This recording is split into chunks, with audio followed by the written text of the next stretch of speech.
Mughal Empire stands as one of the most influential dynasties in Indian history, ruling from 1526 to 1857. Their reign brought about political stability, military innovation, and a unique blend of Persian, Central Asian, and Indian cultures.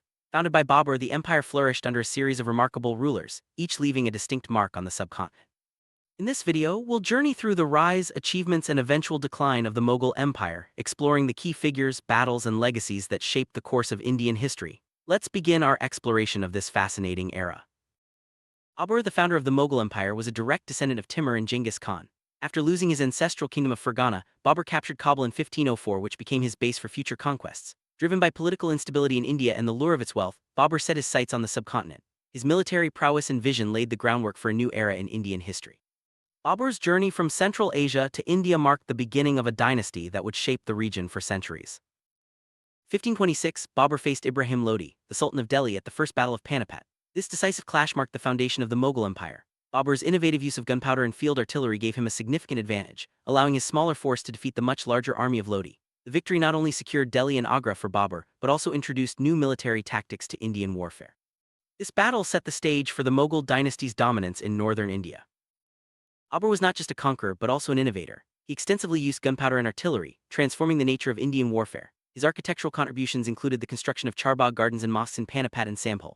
Babur also authored the Tuzak-i-Babari, detailed memoir that provides valuable insights into his reign and personality. These innovations and cultural contributions set the tone for the Mughal legacy that followed.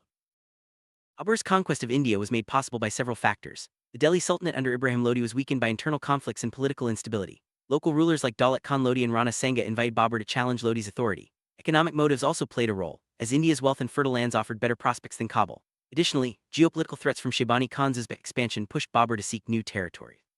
These combined factors paved the way for the Mughal Empire's rise. Battle of Kanwa in 1527 was a turning point for the Mughal Empire. Babur faced Rana Sanga of Mewar, who initially sought an alliance but later opposed Babur's expanding influence.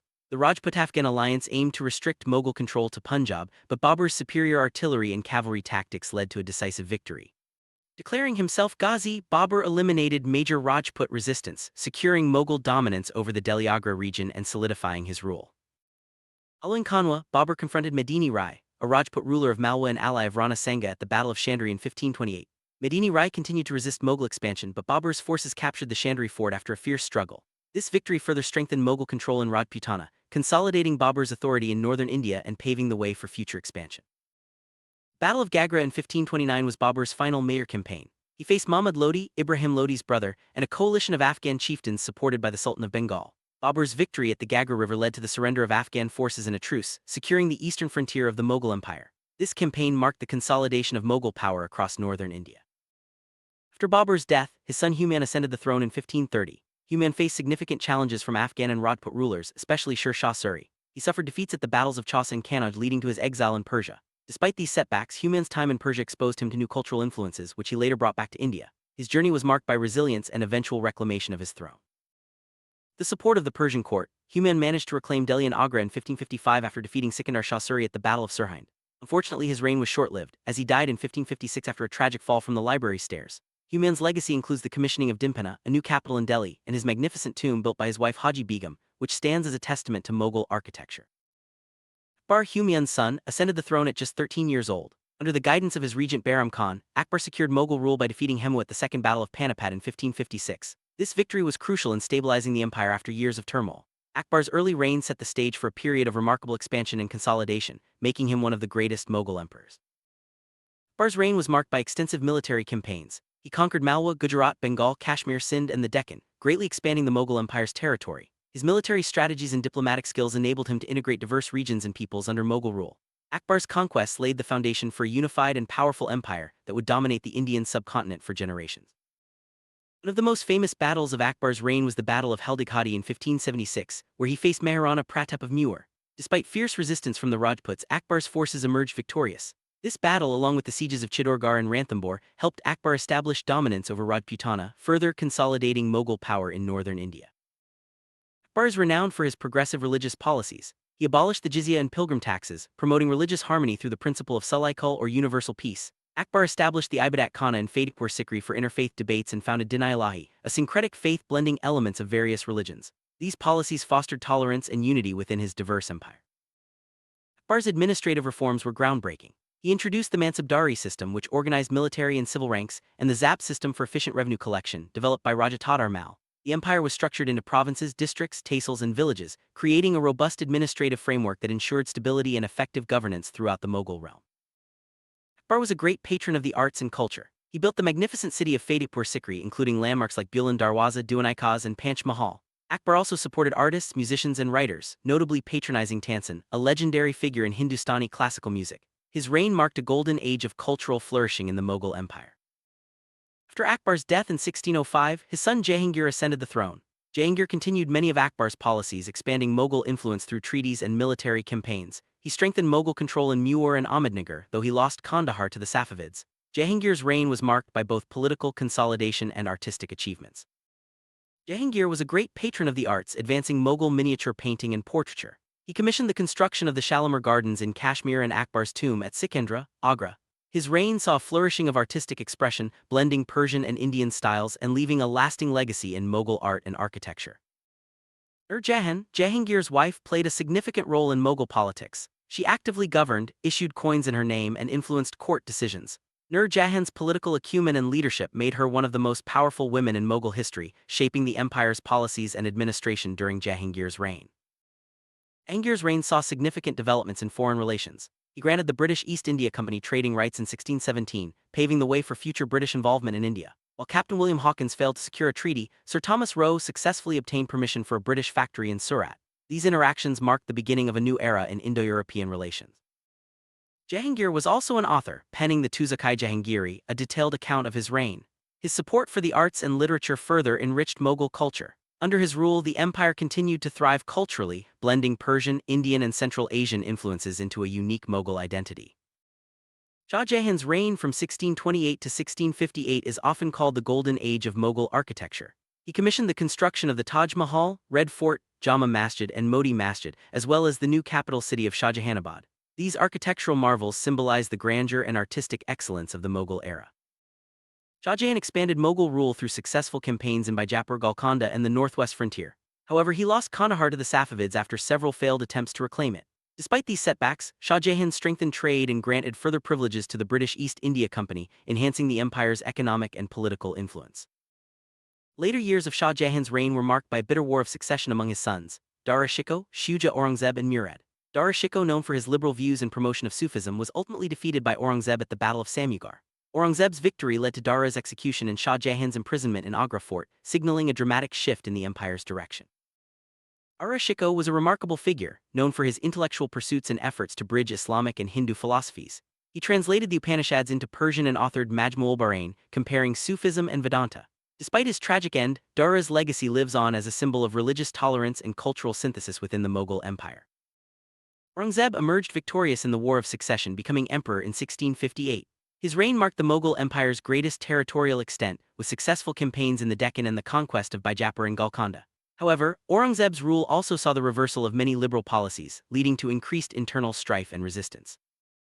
Aurangzeb's reign was characterized by strict religious policies. He reimposed the jizya tax, banned court music and paintings, and ordered the demolition of several temples, including Kashi Vishwanath. These actions reversed Akbar's liberal approach and led to widespread discontent among various communities, fueling resistance and rebellion across the empire. Aurangzeb faced significant resistance from the Rajputs and the rising Maratha power. The Rajput War and the Maratha resistance, led by Chhatrapati Shivaji and later Sambhaji, challenged Mughal authority. Shivaji's guerrilla tactics and the establishment of Hindavi Swarajya inspired continued resistance, weakening Mughal control in the Deccan and beyond. Aurangzeb's policies also provoked uprisings among the Sikhs, Jats, Satnamis, and Pashtuns. The execution of Guru Tegh Bahadur in 1675 and subsequent rebellions under Guru Gobind Singh and Banda Singh Bahadur further destabilized the empire. These revolts, along with others, contributed to the gradual weakening of Mughal authority. Aurangzeb's reign saw clashes with the British East India Company, notably under Sir John Child. Although he initially imposed trade restrictions, a treaty in 1690 allowed the British to establish Fort William in Calcutta. These developments marked the increasing involvement of European powers in Indian affairs, setting the stage for future colonial rule.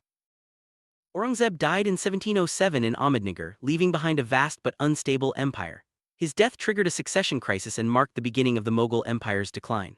The once mighty dynasty now faced internal conflicts, weak successors, and the rise of regional powers, all of which eroded central authority. Period after Aurangzeb saw a succession of weak rulers including Bahadur Shah I, Jahandar Shah and Farrukh Siyar. These emperors lacked the leadership and vision of their predecessors, leading to administrative inefficiency and loss of central control. The Mughal court became increasingly dominated by powerful nobles and factions. As Mughal authority weakened, regional powers such as the governors of Bengal, Awadh and Hyderabad asserted their independence. The Marathas, Sikhs, Jats and Rajputs also challenged Mughal dominance, leading to the fragmentation of the empire. This period saw the emergence of new political entities across the Indian subcontinent. Sayyid brothers, Abdullah Khan and Hussein Ali Khan became known as the kingmakers of the Mughal court.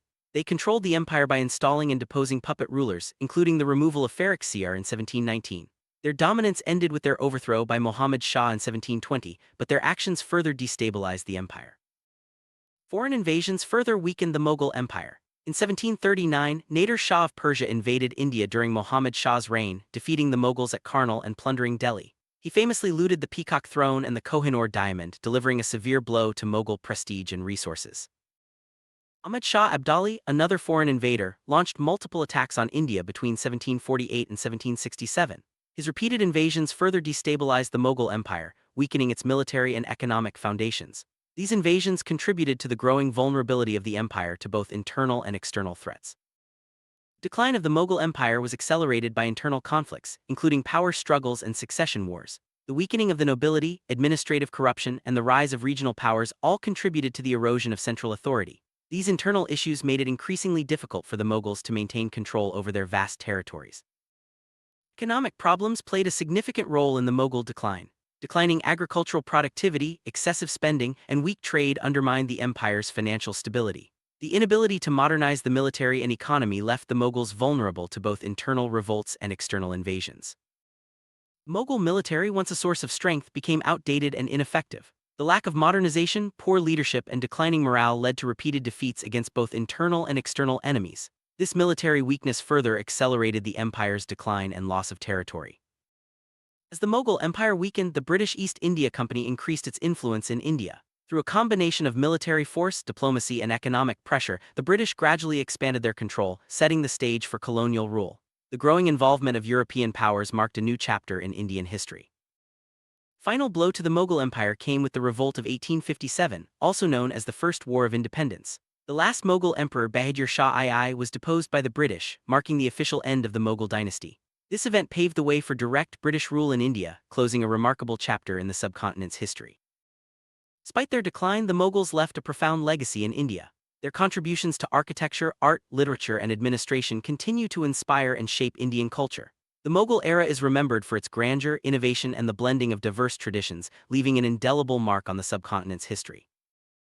Influence of the Mughal Empire can still be seen in modern India, from the majestic monuments like the Taj Mahal to the rich traditions of art, music, and cuisine.